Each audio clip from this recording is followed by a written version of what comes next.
Ислам динен нимәнән өйрәнә башларга, тәүге адымдарды нимәнән башларга тиеш улар?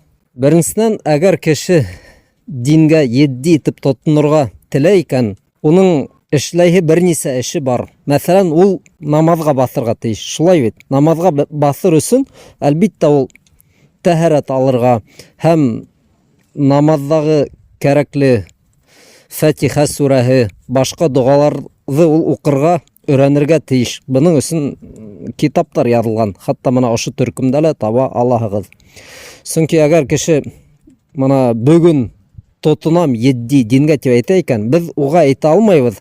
Ярый, кардәш, син ярты ел укып кына ултыр, ярты елдан килерһең намаз өйрәнергә дип әйтә алмайбыз. Ул намазга бүген үк басырга тиеш.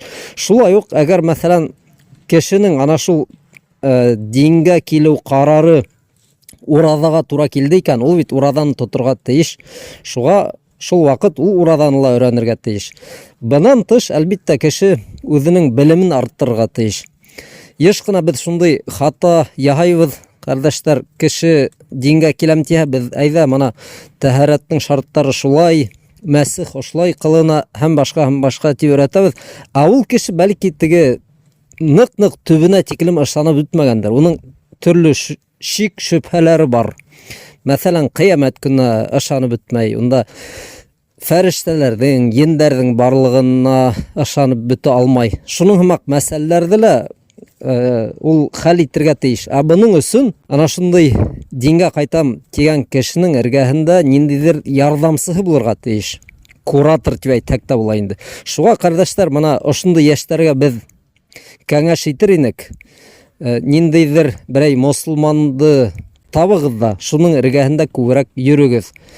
Һораударыгызды бирегез. Ул һезгә шул иң кәрәкле нәмәләрне өйрәтһен, намаздан буһынмы, уразанан буһынмы, һәм шулай ук акида мәсьәләләре, акида, русса вероубеждение була.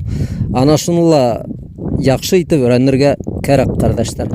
Һәм шулай ук безнең төркемдә буның турында ла китаптар бар, язмалар, мәкаләләр.